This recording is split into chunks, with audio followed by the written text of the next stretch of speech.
fresh beef, hand-cut fries, and a family-owned reputation, that's the In-N-Out burger most people think they know. But behind the retro signs and secret menus lies a company history full of wage theft lawsuits, questionable food safety practices, and an almost cult-like culture that has let them dodge serious scrutiny for decades. Did you know In-N-Out has been called out for contaminations linked to their supply chain, or that their intense work environment has driven employees to protest and sue over unpaid overtime? And have you ever wondered why they refuse to disclose calorie counts even as their competitors do? How did a burger chain with fewer stores than Wendy's or Burger King become America's most profitable fast food darling? And why does so much about them go unchallenged? Let's go back to where it all started to find out. Backstory: In-N-Out's story began in 1948 when Harry and Esther Snyder opened a tiny drive-through stand in Baldwin Park, California. Their big innovation was simple: a two-way speaker box so customers didn't have to leave their cars. The menu? Just burgers, fries, and sodas. While other chains rapidly franchised or cut corners to grow, the Snyders kept the business small, family-owned, and tightly controlled.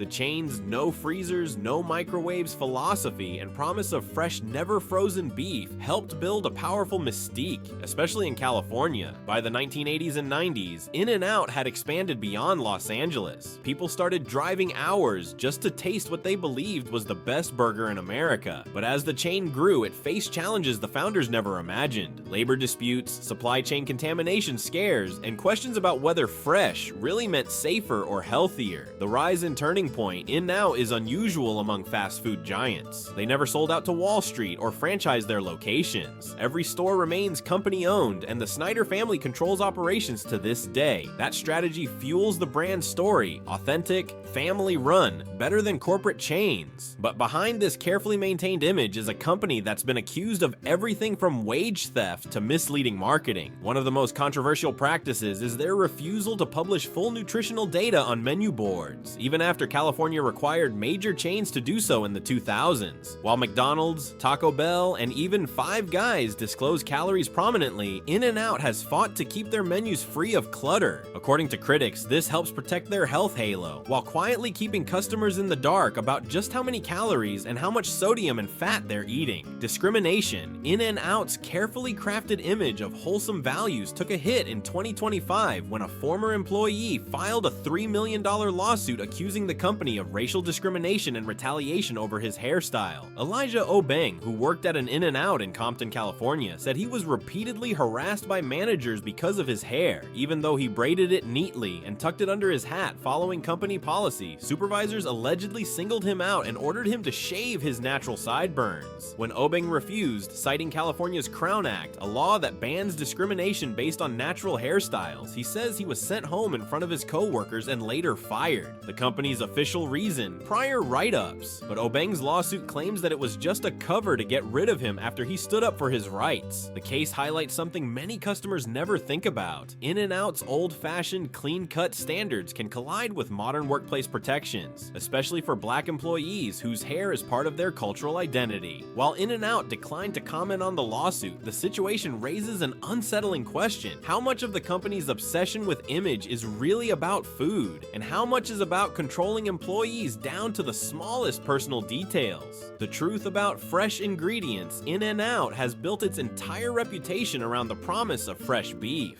Their slogan, "Quality you can taste," implies higher standards and safer products. But never frozen beef isn't inherently better. In fact, it can increase the risk of contamination. In 2017, Consumer Reports tested ground beef from 300 U.S. grocery stores and restaurants. In-N-Out's fresh beef samples contained higher than average levels of bacteria, including strains linked to foodborne illness. This doesn't mean that every burger will make you sick, but it highlights the importance of handling fresh meat with extreme care. And it's not just the beef. While In-N-Out's fries are famously cut from whole potatoes, the oil they're cooked in has been criticized. Until the 2010s, In-N-Out used partially hydrogenated oil, which contains trans fats linked to heart disease. Even today, the chain refuses to confirm exactly what blend of oils they use or how often it's changed, citing proprietary methods. Critics say the secrecy is more about protecting the image image than informing customers. Sanitation issues and food safety incidents. In-N-Out's spotless counters and open kitchens look reassuring, but health inspections haven't always matched the image. In 2011, a health inspection in Los Angeles County cited multiple locations for improper food storage temperatures and cross-contamination risks. In 2019, an In-N-Out in Oregon temporarily closed after a viral video showed employees handling raw meat without gloves and then preparing buns without washing their hands. Back in April 2003, In-N-Out faced one of the most serious food safety lawsuits in its history. The case was filed on behalf of 12-year-old Kaylee Bowles, who became gravely ill with E. coli after eating a burger at their Kettleman City, California, location in January 2001. The infection triggered hemolytic uremic syndrome, HUS, a life-threatening condition that caused kidney failure and required a full month-long hospitalization, 17 days of dialysis, and multiple blood transfusions. Kaylee was left at risk of lifelong complications, including permanent kidney damage and neurological issues. While the company called this an isolated incident, it raised questions about training and compliance, especially in a chain that has this kind of reputation, brand loyalty, and political donations. Talking about reputation, In-N-Out has cultivated some really big fans, but that loyalty has also been used to deflect criticism, especially when the company has waded into politics. In 2018, filings showed that In-N-Out donated $25,000 to the California Republican Party. Critics said this undermined the brand's claims of neutrality. When the news broke, many progressive customers announced boycotts, but a surge of conservative patrons responded by lining up to support the brand. In-N-Out tried to calm the backlash by saying they donated to both parties, but records showed the vast majority of their political contributions favored Republican candidates and causes. While some customers love this, others see it as a signal that the chain's values may not be as inclusive as its marketing suggests. Environmental impact and greenwashing. In-N-Out's image of wholesome simplicity masks a massive carbon footprint. The chain sources millions of pounds of beef each year, an industry responsible for significant methane emissions and water consumption. While competitors like Shake Shack have published sustainability reports and pledged to reduce their carbon impact, In-N-Out refuses to release any public data on emissions or waste. Plastic waste is another big problem. Nearly every meal comes packaged in single-use wrappers, boxes, and cups. Environmental groups have called on In-N-Out to switch to compostable packaging, but the company has resisted, claiming it would increase costs and impact the customer experience. Safety concerns. In early 2024, In-N-Out made headlines when it permanently closed its Oakland, California location, the first shutdown of its kind in the company's 75-year history. For a brand that prides itself on consistency and profitability, the decision was shocking, but CEO Lindsay Snyder explained the reason bluntly. The area had become absolutely dangerous. According to Snyder, employees faced daily threats ranging from aggressive confrontations to car break-ins and even gun violence. Customers were regularly targeted in the parking lot, and staff feared for their safety just walking to their cars after closing. Despite the restaurant being profitable and popular, management said the environment had deteriorated so badly they had no choice but to walk away. The move sparked fierce debate. Some applauded In-N-Out for putting employee well-being first, while others argued the company abandoned a community already grappling with crime and economic hardship. The closure raised bigger questions about how even beloved brands can be forced to choose between profits and protecting their people, and whether In-N-Out's famously tight-knit culture is prepared to face the realities of operating in high-risk areas. During the height of the COVID-19 pandemic, In-N-Out made a bold stand against vaccine mandates. In late 2021, several California locations, including their San Francisco flagship and Pleasant Hill outpost, were shut down or fined for refusing to verify customers' vaccination status before allowing indoor dining.